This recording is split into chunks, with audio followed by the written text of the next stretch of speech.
মুসা আলাইহিস সালামের জান্নাতের সঙ্গী যে কসাই, কসাই এত বড় মর্যাদা তো মায়ের কারণে। মুসা আলাইহিস সালাম জিজ্ঞাসা করছে আল্লাহকে, আমার জান্নাতের সঙ্গীকে, বন্ধুকে?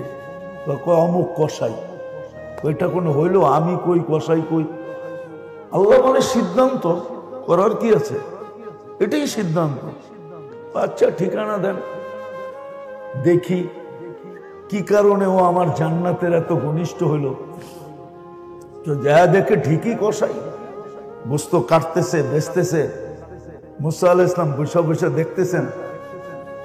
যখন বেচা শেষ তো একটা গোস্তের টুকরা নিয়ে কিমা বানাইছে আর বাড়ির দিকে চলা শুরু করতেছিল, দোকান বন্ধ করতেছিল। মুসা আলাইহিস সালাম বলছে, তোমার ওইখানে মেহমান হওয়া যাবে? অবশ্যই হওয়া যাবে, কিন্তু শর্ত আছে। কি? আমি ডাইরেক্ট বাড়িতে যাব না, আগে এক জায়গায় যাব, তারপরে আমার ঘরে যাব। যেমন কথা তেমন কাজ। যে ঢুকছেন এক ঝুপড়িতে, খুনখুনে বৃদ্ধা শায়িত আছে, রুটি বানাইছেন, তরকারি বানাইছেন, বুকের সাথে পিঠ লাগায়া নেওয়ালা বানায় বানায় খাওয়াইছেন। সমস্ত খেদমত পরিপাটি সবকিছু করা শেষ। বলছে এইবার চলো, পাশের বাড়িটাই আমার বাড়ি, পাশের ঘরটাই আমার, চলো আমার ওখানে মেহমান। যাব বটে, আগে একটা প্রশ্নের জবাব দিবে। বলছে সেটা কি? বলছে তুমি খেদমত করার পরে মাকে যখন খাওয়ায় টাওয়ায় শোয়ায় দিলে, তো মা জানি হাত উঠে কি বললো? আরে দূর, পাগল মা। যখনই খেদমত করি তখনই হাত উঠে দোয়া করে, আমার ছেলেকে জান্নাতে মুসার সঙ্গী বানায় দিয়ে।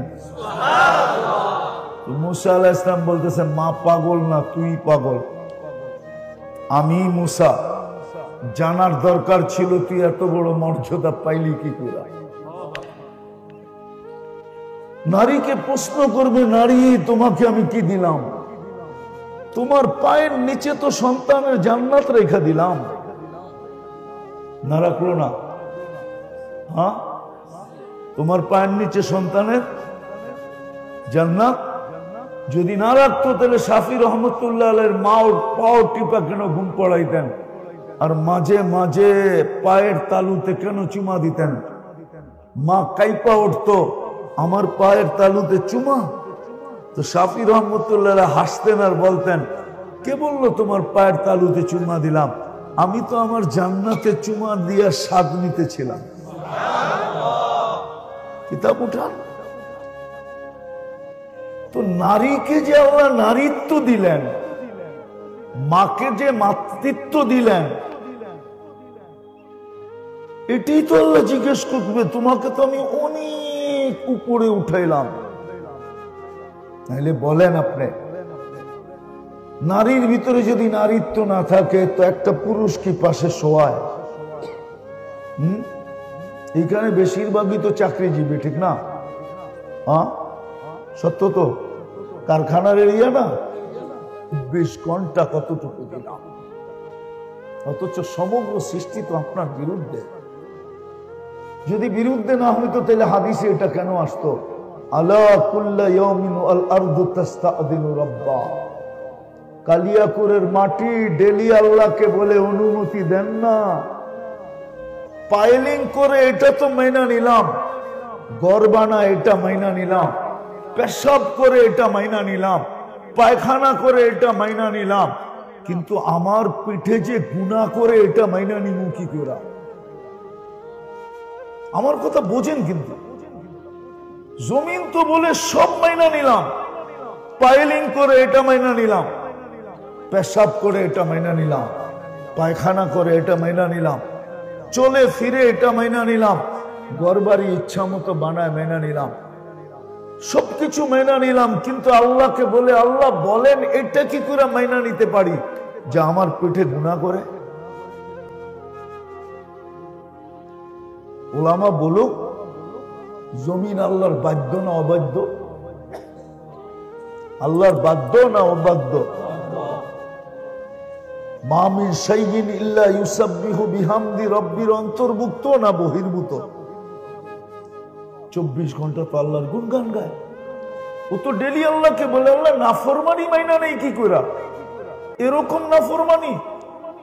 যুবকদের পায়ে হাত বলো, তোমরা সারাদিন নেটে কিনা দেখো, এমন কি জিনিস গুগলে আসে আর তোমরা দেখো না? সত্য তো? দুই বন্ধু 3 বন্ধু মিলা দেখে একটা আরেকটারে খোঁচা দিছে, দেখছস? আগের শব্দটা কইলাম না আর কি, একটু চেঞ্জ করে বলি, জিনিসটা দেখছস কিরকম।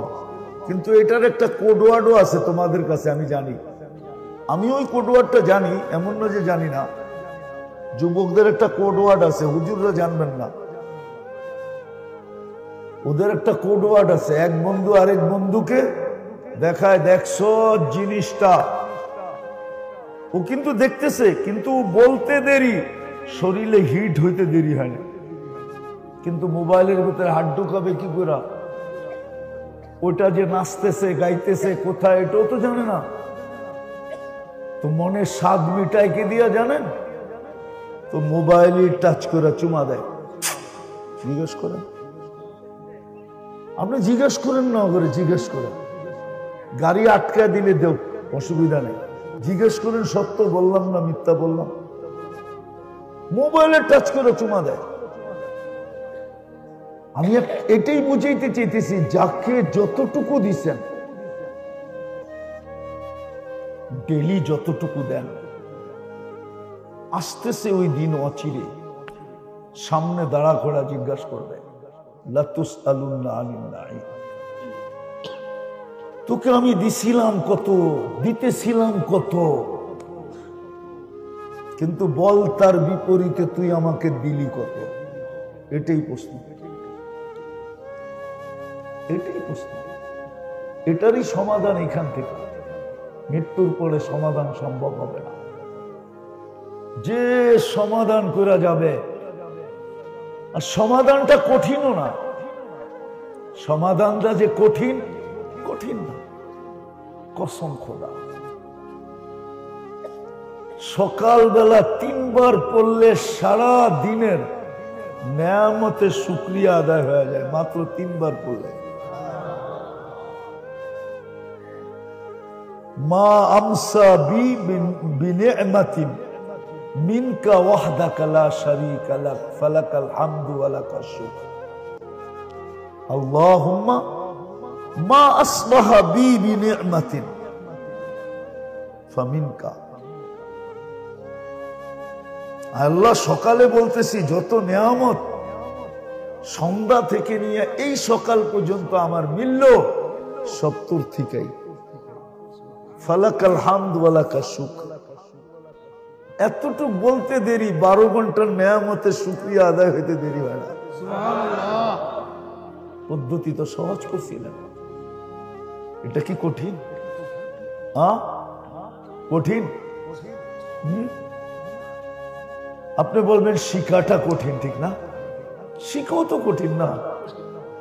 আবার সন্ধ্যায় পড়বে তো ফজরের পর থেকে মাগরিব পর্যন্ত যত নিয়ামত ভোগ করছে, শারীরিক হোক, যত ধরনের নিয়ামত হতে পারে, সবগুলা শুকরিয়া আদায় হয়ে যাবে। আমি প্রথম যেটা বুঝাইতেছিলাম, যে চিন্তা করা উচিত, যুবকের চিন্তা করা উচিত যাকে আল্লাহ যৌবন দিলেন, নারীর চিন্তা করা উচিত যাকে আল্লাহ নারীত্ব দিলেন, পুরুষের চিন্তা করা উচিত যাকে পুরুষত্ব দিলেন, টাকাওয়ালার চিন্তা করা উচিত যাকে আল্লাহ টাকা দিলেন, বাড়িওয়ালার চিন্তা করা উচিত যাকে আল্লাহ বাড়ি দিলেন, অফিসওয়ালার বাজারওয়ালার চিন্তা করা উচিত যাকে বাজার দিলেন, হাটওয়ালার চিন্তা করা উচিত যাকে আল্লাহ হাট দিলেন, দোকানওয়ালার চিন্তা করা দরকার যাকে আল্লাহ দোকান দিলেন, আদালতওয়ালার চিন্তা করা দরকার যাকে আল্লাহ আদালত দিলেন, মেইলওয়ালার চিন্তা করা দরকার যাকে আল্লাহ মেইল দিলেন। যে আল্লাহ আমাকে কতটুকু দিলেন আর 24 ঘন্টা কতটুকু দিতেছেন, আমি কতটুকু দিতেছি। কেননা প্রশ্ন এটাই হবে, যে আমি কি থেকে কোত্থেকে তোমাকে অস্তিত্ব দিলাম। এই জন্যই তো আল্লাহ এক জায়গায় অভিযোগ করেন। অভিযোগের ভঙ্গিতে আল্লাহ বলেন, আমা আতাইতুকা আইনানে তানদুরু বিহা, দৃষ্টি কি আমি দেই নাই তুমি দেখো। আমা আতাইতুকা উযুনানে তাসমাউ বিহা, শ্রবণ শক্তি কি আমি দেই নাই যেটা দিয়ে তুমি শুনো। আমা আতাইতুকা লিসানান তানতিকু বি, বাক শক্তি কি আমি দেই নাই যেটা দিয়ে তুমি বলো। আমা আতাইতুকা আকলান তুমাইয়িজু বি, মগজ কি আমি দেই নাই, ব্রেন কি আমি দেই নাই, আকল কি আমি দেই নাই যেটা দিয়ে তুমি ভালো মন্দ চিন্তা করো। আমা আতাইতুকা কলবান তাতাফাক্কারু বি, দিল কি আমি দেই নাই যেটা দিয়ে তুমি চিন্তার বোঝা উঠাও। আমা আতাইতুকা ইয়াদানে তাফতিশু বিহা, দুটো হাত কি আমি দেই নাই যেটা দিয়ে তুমি ধরো এবং কর্ম করো। আমা আতাইতুকা রিজলানে তামশি বিহা, দুটো পাও কি দেই নাই যেটা দিয়ে তুমি চলো। আমা কুনতা সগীরা, তুই কি ছোট ছিলি না। ফাকাব্বারতুক, আমি তো বড় করলাম। আমা কুনতা দাঈফা, তুমি কি দুর্বল ছিলে না। ফাকাওয়াইতুক, আমি তো ছুটা যায় তোকে সুঠামত্ব দিলাম। আমা কুনতা জাহিলা, তুমি কি অজ্ঞ ছিলে না। ফাআল্লামতুক, আমি তো তোমাকে শিক্ষা দিলাম। আমা কুনতা মিসকিনা, তুমি কি নিশ্চয় ছিলে না। ফাআগনাইতুক, আমি তো স্বয়ং সম্পূর্ণ করলাম। ফাইলা আইন, আমাকে একটা প্রশ্নের জবাব দাও না, তুমি কোথায় চললা। ও যুবক কোথায় চললা, ও নারী কোথায় চললা, ও পুরুষ কোথায় চললা। কিভাবে বললে আপনারা বুঝবেন আমি জানি না। দোয়া তো করি আল্লাহ আমার জাতিকে বুঝানোর জন্য এমন কিছু দেওয়া আমাকে জাদু, যাতে দিল ফায়রা ঢুকাইয়া দিতে পারি। এই জাতি সহ যেন কালকে হাসতে হাসতে জান্নাতে যেতে পারি। কসম খোদার দোয়া তো করি। আল্লাহ বলে, বল না কোথায় চললি, এত কিছু দেওয়ার পরও কোথায় চললি। হাদিসের প্রথম শব্দ হলো মান আরাদা আন্নি নাদাইতুহু মিন করিব, আমাকে ছেড়া যখন অন্য দিকে চলে যায়। আরেক হাদিসে আছে আখলুকু ওয়া ইয়াবুদু গায়রি, অস্তিত্ব আমি দিলাম, সাজাইলাম আমি, দাসত্ব অন্যের করে। বলেন কর্মচারী তো সারাদিন মালিকের দাসত্ব করে কি। হ্যাঁ সত্য তো। সমর্থকরা তো সারাদিন নেতার পিছ পিছ ঘুরে। রাগ হয়ে যান না, বুঝানোর জন্য বলতেছে। এটাই তো না, পিছ পিছ ঘুরে না। হ্যাঁ ঘুরে না, ঘুরে না। হ্যাঁ কর্মচারী তো সারাদিন মালিকের পিছে ঘুরে। বড় বড় তুরন্ত আজ পর্যন্ত কেউ দেখছে নাকি যে আল্লাহর জন্য তোরণ লাগাইছে? তুরন্ত বোঝেন গেট কি কন, ঢাকার থেকে গাজীপুর পর্যন্ত আজ পর্যন্ত কেউ দেখছে? কিন্তু নেতার জন্য লাগাইছেন, এটা তো সত্য না? লাগান নাই? হ্যাঁ আল্লাহ তো এটাই বলে আখলুকু ওয়া ইয়াবুদু গায়রি, অস্তিত্ব আমি দিলাম, সাজাইলাম আমি, তুই দাসত্ব করো অন্যের। আরজুকু ওয়া ইয়াশকুরু গায়রি, 24 ঘন্টা লালন পালন করি আমি, আর ফুল লয়ে যাস আরেকজনের বাড়ি। কি লয়ে যায় না? কি ব্যাঙ্গা করে দেবো?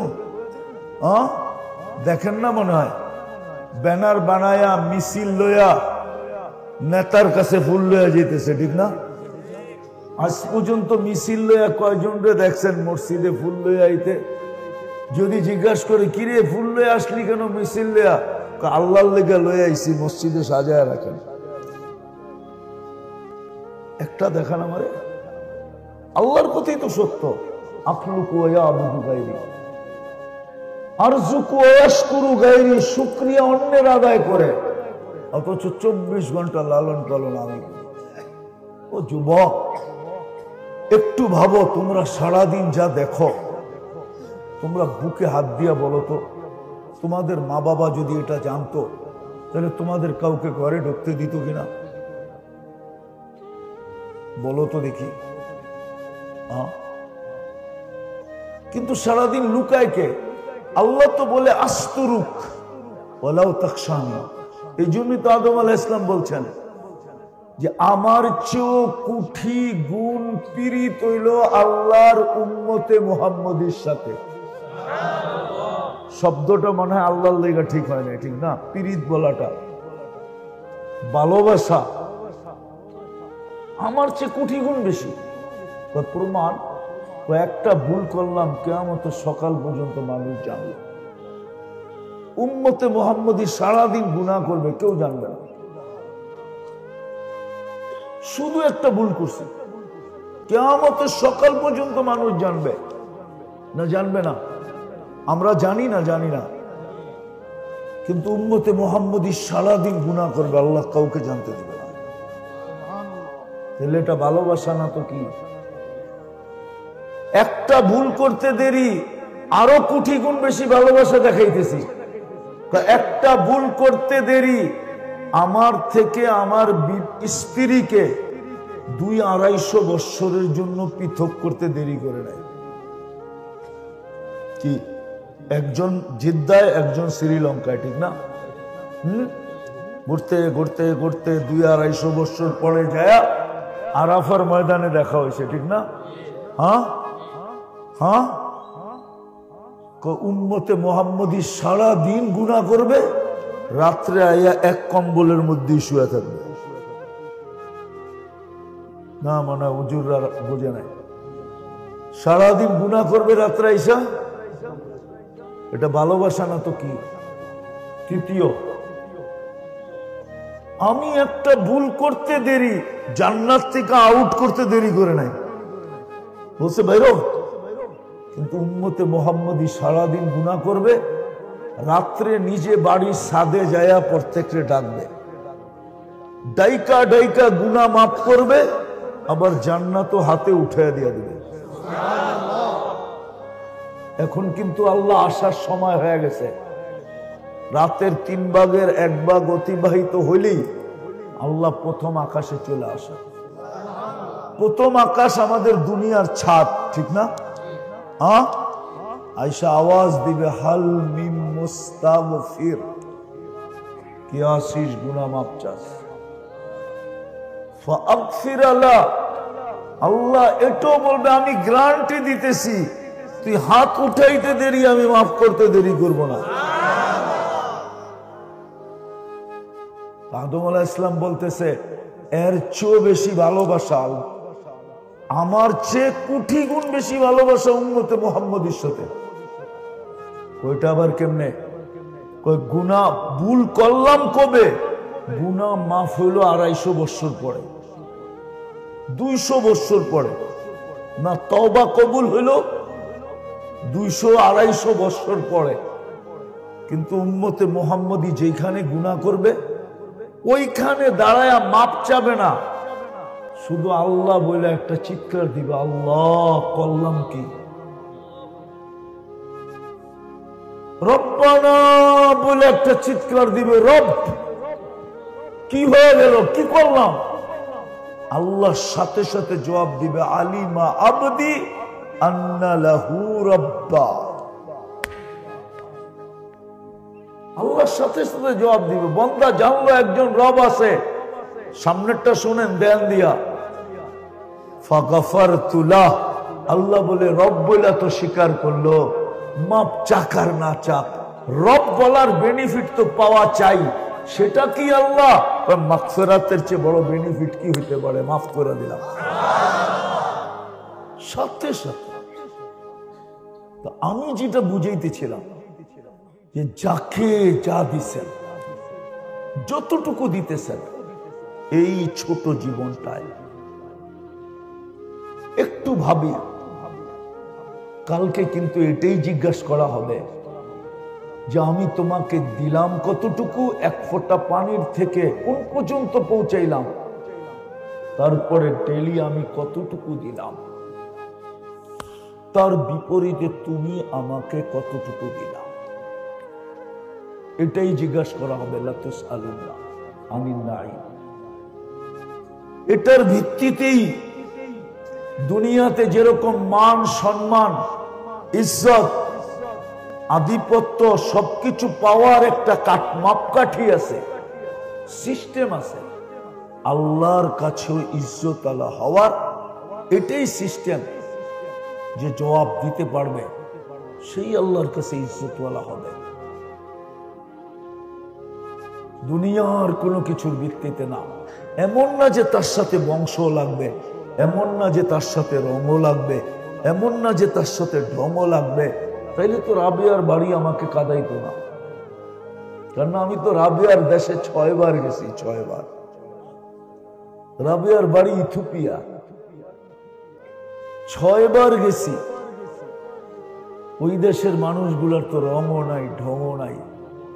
এই বিজ্ঞানের যুগেই যখন নাই, তো 1000 বছর পিছের রাবিয়ার কোত্থেকে রং হবে, কোত্থেকে ঢং হবে? আধুনিক যুগেই যখন নাই, বিজ্ঞানের যুগেই যখন নাই, রাজধানী আদিস আবাবা ইউরোপের চেয়ে আগে, এত সুন্দর বানানো, এত উন্নত, ওইখানের মানুষগুলোই যদি আজকে রঙও নাই, ঢঙও নাই, 1000 বছর পিছের রাবিয়ার কি ছিল? হ্যাঁ, কি ছিল? কি ছিল? দুনিয়ার কিছু বলতেই ছিল না। রাবিয়া তো কৃত দাসী ছিল। রাবিয়া তো স্বামী আগে মারা গেছে। রাবিয়া 33 বছর বয়সে রাবিয়া বিধবা হয়ে গেছে, স্বামীর কয়েকদিন পরে মারা গেছে। রাবিয়ার কাফনের জন্য তো নতুন কাপড়ও জোটে নাই। যেই পুরান কাপড়ে রাবিয়া থাকতেন, ওটা দিয়ে পেঁচায় রাবিয়াকে কবরে দেওয়া হয়েছে। মৃত্যুর পরে যখন এক খাদেমা ছিল, সে দেখছে, জিজ্ঞাসা করছে কি ব্যবস্থা, কি অবস্থা হলো? ওই কাপড় খুলা ফেলছে, নূরের কাপড় পরায় দিছে, নূরের কাপড় পরায় দিছে, অথচ একটা কৃতদাসী। ভাবেন, ভাবেন কালকে এই চেহারাটা কি করে দেখাবেন? প্রশ্নের উত্তর কি করে দিবেন? যে আমি তোকে কতটুকু দিলাম? আমি তো দেখাইলাম একটু আগে, 3টা দেখাইলাম, যে 3টাতেই বিল আসে 5750 টাকা ডেলি দিতে হইতে। শ্বাস, অক্সিজেন, কিডনির ডায়ালিসিস, বাকিগুলো তো বাদেই দিলাম। আল্লাহ যদি বলে, জমিন তো প্রতিদিন বলতো আল্লাহ অনুমতি দেন না, সমুদ্র প্রতিদিন বলে আল্লাহ অনুমতি দেন না, কালিয়াকুরের জমিন ডেলি বলে আল্লাহ অনুমতি দেন।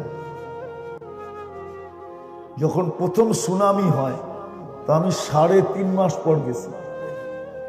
বাংলাদেশ থেকে আমার ফ্লাইট ছিল 8.5 ঘন্টা। তা আমি জাকার্তা নামছি, যায় ইন্দোনেশিয়ার, যেখানে সুনামি আসছিল। আমি 350 কিলোমিটার দেখছি, কিন্তু একটা বাড়িও দাঁড়ানো দেখি না। আর একটা মসজিদের ভিতর একটা সুতার মতো ফাটন্ত দাগ দেখি না। মসজিদ যেমনটা তেমন দাঁড়ায় আছে, কিন্তু একটা বাড়িও ছিল না মাটির সাথে মিশানো। তা আমার মনে উঠছিল, এইখানের জমিনকে আল্লাহ অনুমতি দিয়া দিছে, নাইলে এরকম করে মিশাইলো কি করে? আমার মনে আছে মুসা আলাইহিস সালাম যেখানে দাঁড়ায়া জিজ্ঞাসা করছিলেন যে কাইফা দাম্মারাকুমুল্লাহু তাদমিরা, ওই জমিন আমি চিনি। আমি চিনা বলতেছি না, চিনা না। মুসা আলাইহিস সালাম বলছে, এত বড় এলাকা সমূলে কি করে ধ্বংস করলেন? তো মাটির নিচের থেকে আওয়াজ আসছে, বিতনা বিল আফিয়া। ফুর্তি করতে করতে করতে নিশ্চিন্তে ঘুমায় গেছিলাম।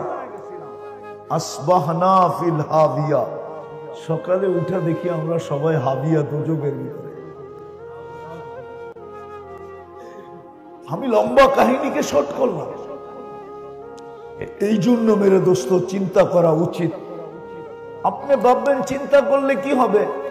হইতে পারে যুবক যদি চিন্তা করলো যে কালকে আমি আল্লাহর সামনে দাঁড়ায় কি বলবো। চলেন একটা হাদিসের কাহিনী দিয়ে বুঝাই। বনি ইসরাইলের বদমাশ ছিল, নাম ছিল কিফিল। সে প্রতিদিন ব্যভিচারের জন্য বর্তমান টাকার 50 থেকে 60 লক্ষ টাকা খরচ করত। কেন ওই যুগে সোনা রূপার টাকা ছিল। পাকিস্তান আমলে আমাদের দেশও 1 টাকার কয়েন 1 ভরি রূপার ছিল, ওটা বর্তমানে দাম হইল 2200 টাকা। হ্যাঁ, তো একদিন এক মেয়েকে ধরে নিয়ে আসছে, কামরায় ঢুকায় দিয়া বলতেছে আমি প্রস্তুতি নিয়ে আসতেছি। আয়সা দেখতেছে মেয়ে অজুরে কাঁদতেছে, তো বলতেছে ওই মেয়ে তুই কাঁদিস কেন? দরদাম হলো তারপরেই তো আমার সাথে আসলি। হ্যাঁ, আর আমি তো তোকে খুঁজে বাড়ি করি নাই, তুই তো আমার কাছে নিচে ধরা দিলি। তো মেয়ে বলতেছে শোন কিফিল, আমি বাজারি মেয়ে না, এটা আমার পেশাও না, না পেশা না আমি বাজারি। বিপদ তোর কাছে আমাকে ধরা দিতে বাধ্য করছে, কিন্তু আমি কাঁদি কেন জানিস? কালকে এই চেহারাটা আল্লাহকে কি করে দেখাবো? তুই তো আমার চেহারাটা দেখে চয়েস করলি, এই চেহারাটা না দিলে তো তুই কোনোদিন আমাকে চয়েস করতি না।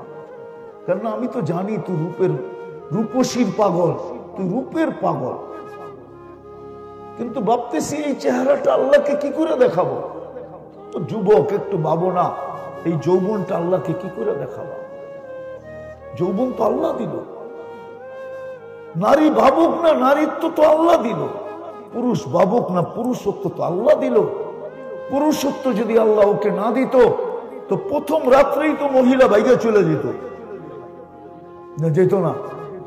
এতদিন আপনার সংসার করতো? তো ভাবতে ময়ে বলতেছিল কাঁদতেছি এই জন্য যে কালকে এই চেহারাটা আল্লাহকে কি করে দেখাবো। মনে হয় গুলি মারলেও এত জোরে লাগতো না কিফিলের দিলে। কিফিল একটা চিৎকার দিয়া মাটিতে পড়ে গিয়া বলতেছিল বোন, তোর গায়ে তো আমি আঙ্গুলের ছোঁয়া পর্যন্ত দিলাম না, তাতেই তোর এই দুরবস্থা, বলে আমার কালকে কি হবে, আমার কি হবে? বলল বোন এই ল টাকার থৈলি তোকে দিয়া দিলাম, কিন্তু একটা অনুরোধ করবো, তোর গায়ে আঙ্গুলের ছোঁয়া দিব তো না?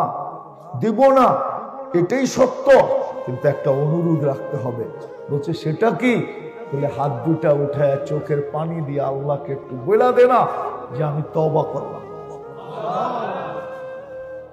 ওই রাত্রেই কসম খোদার কিফিল মারা গেছে। ওই রাত্রে স্বর্ণ অক্ষরে লেখা উঠছে কদ গফার আল্লাহ কিফিল, আল্লাহ কিফিলকে মাফ করে দিয়েছে।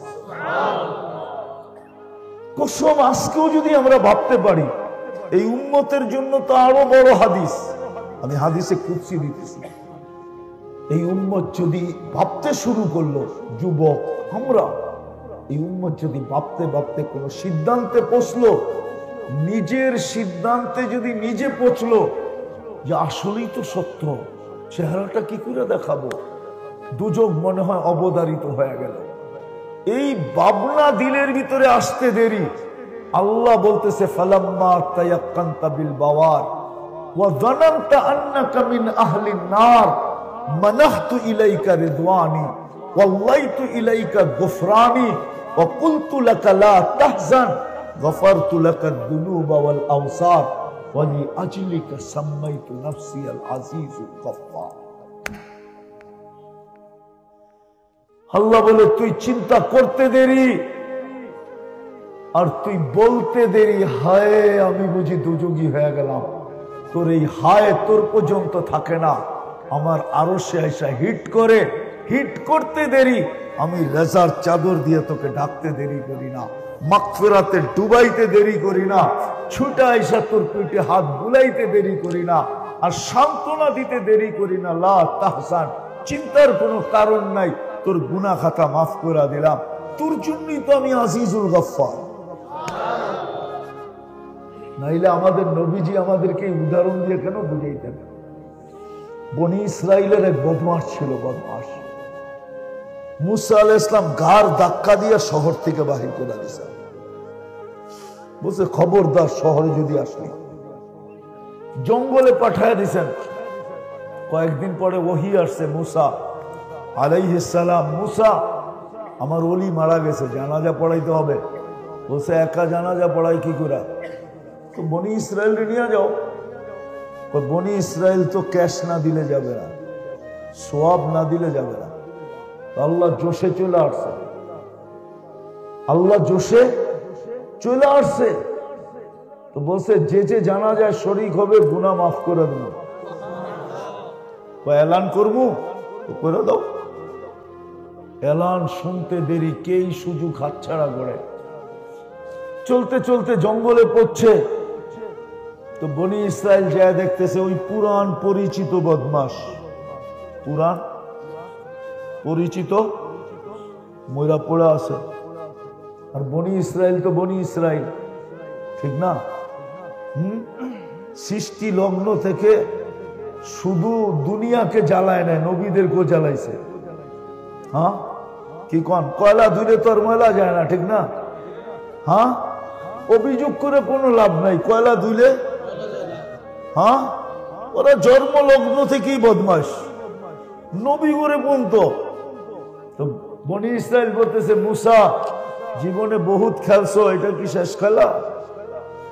5,70,000 83,000 বনি ইসরায়েলে জবা করায় দিছো তুমি। আরে যেটা নিয়ে আমগো তবলিগে সবচেয়ে বড় কম যে গ্যাঞ্জাম লাগছে, মনে হয় বুঝেন নাই?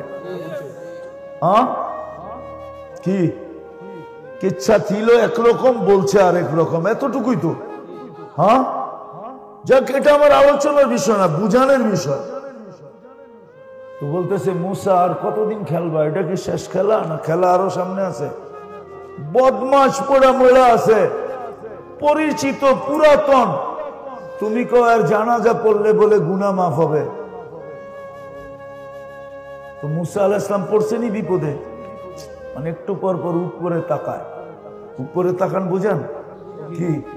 ওহির অপেক্ষা, একটু পরে ওহি চলে আসছে। তো আল্লাহ বলতেছে মুসা শোন, ছিল তো বদমাশি। ফালাম্মা কারুবাল মউত, মউত যখন সন্নিকটে চলে আসছে, মৃত্যুর পূর্বক্ষণে রাআ কারিয়ামিনা ওয়া শিমালা, ডাইনে দেখছে বামে দেখছে, আমামা ওয়া আরাআ, সামনে দেখছে পিছে দেখছে, করিবাম ওয়া বাঈদা, কাছে দেখছে দূরে দেখছে।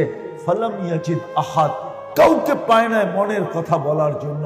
ফালাম্মা রাআল উফুক, যখন উপরের দিকে তাকায় একটা চিৎকার দিছে, ইয়া মান লা তাদুররুহু যুনুব ওয়ালা তানফা, আল্লাহ গুনাহ যার ক্ষতি সাধিত হয় না, ওয়ালা তানকুসুহুল মাগফিরা, মাফ করলে যার ভান্ডারে কমে না। বান্দা গুনাহ করলে যার ক্ষতিও হয় না, লাভও হয় না, মাফ করে দিলে যার ভান্ডারে কমে না। ফাআরা আমুতু ফরিদা ওয়াহিদা, দেখ আমি একা একা জঙ্গলে পড়ে মরতেছি। ওয়া আনতা কুলতা আনতাল গফুরুর রহিম, আর আপনি বলতেছেন আপনি গফুরও, আপনি রহিমও। আর আমি যদি এই অবস্থায় মরে গেলাম, তো আমার লাভটা হলো কি? আপনি রহিম হইয়া আর গফুর হইয়া।